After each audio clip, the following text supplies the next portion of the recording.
आज Doubtnut app download करें। Doubtnut पर अपने सभी गणित, रसायन विज्ञान, भौतिक विज्ञान और जीव विज्ञान के डाउट्स का करो सफाया।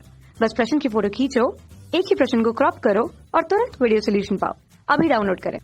हेलो, दिया गया प्रश्न इस प्रकार से है कि हमें देते हैं कि चित्र में ऊर्जा स्तर आरेख में 6 उत्सर्जन स्पेक्ट्रमों की रेखाएं दर्शाई गई हैं और हमसे कहा गया है कि निम्न में से कौन सी स्पेक्ट्रमी रेखाएं अवशोषण स्पेक्ट्रम में प्राप्त नहीं होंगी। तो जरा थोड़ा सा बात को समझते हैं। हमारे को दो स्पेक्ट्रम बोले हैं इन्होंने, एक है अवशोषण स्पेक्ट्रम और एक है उत्सर्जन स्पेक्ट्रम। पहले तो मैं उत्सर्जन स्पेक्ट्रम के बारे में बात करता हूँ। उत्सर्जन स्पेक्ट्रम तब मिलता है जब इलेक्ट्रॉन जो है वो किसी उच्च ऊर्जा अवस्था में मौजूद है और वहां से वो निम्न ऊर्जा अवस्था में आ रहा है। असल में होता ये है कि इलेक्ट्रॉन जो है वो अपनी मूल अवस्था में, जिसको n बराबर 1 कहते हैं, जो प्रथम ऊर्जा अवस्था है जिसको मूल अवस्था भी कहते हैं, इलेक्ट्रॉन यहाँ पर होता है, साधारणतया यहाँ पे पाया जाता है।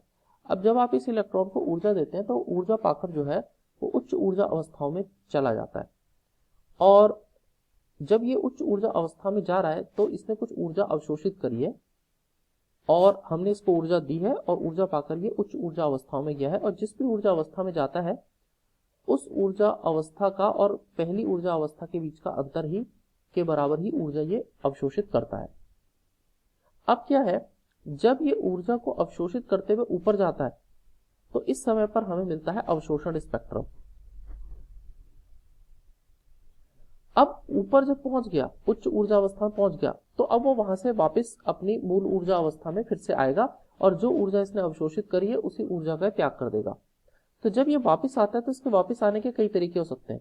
जैसे मान लीजिए ये n बराबर 2 है, ये n बराबर 3 है, ये n बराबर 4 है और ये n बराबर 5 है। तो अब हो सकता है वो n बराबर 5 में है तो वो n बराबर 5 से पहले n बराबर 4 में आए, फिर n बराबर 4 से इलेक्ट्रॉन n बराबर 1 में आ जाए, या फिर ऐसा हो सकता है पहले n बराबर 5 से n बराबर 4 में आए, 4 से 2 में आए, फिर 2 से 1 में आए।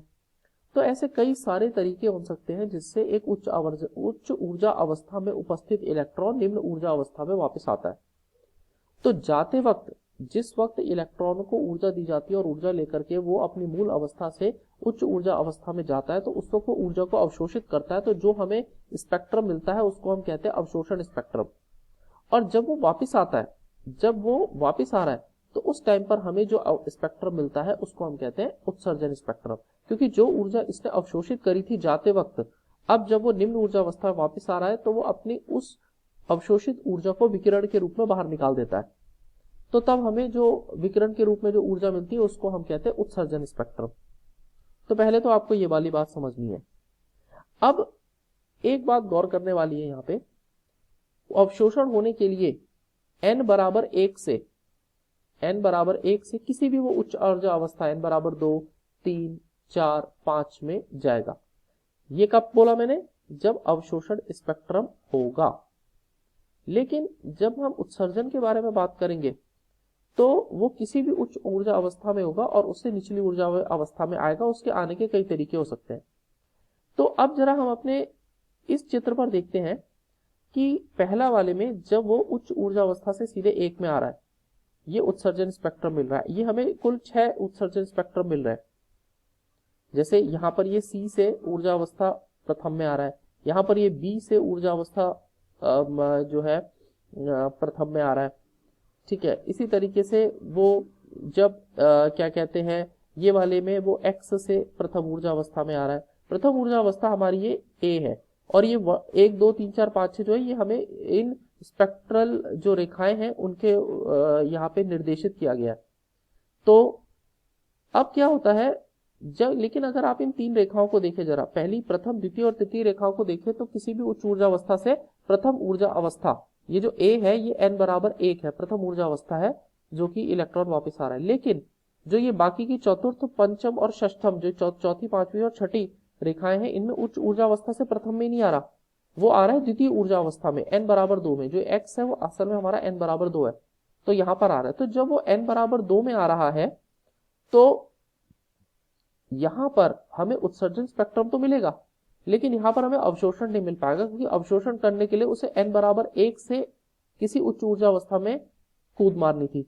तो उत्सर्ज अवशोषण स्पेक्ट्रम वही दे सकता है जहां पर इलेक्ट्रॉन का संक्रमण n बराबर 1 से, इसका मतलब प्रथम ऊर्जा अवस्था से किसी उच्च ऊर्जा अवस्था में मारेगा। अब जब ये इलेक्ट्रॉन ऊर्जा त्यागते हुए प्रथम ऊर्जा अवस्था में आया ही नहीं है तो वापस ऊपर जाने का अर्थ नहीं बनता है, तो यानी कि उसको अवशोषण स्पेक्ट्रम इस घटना में हमें मिलेगा नहीं।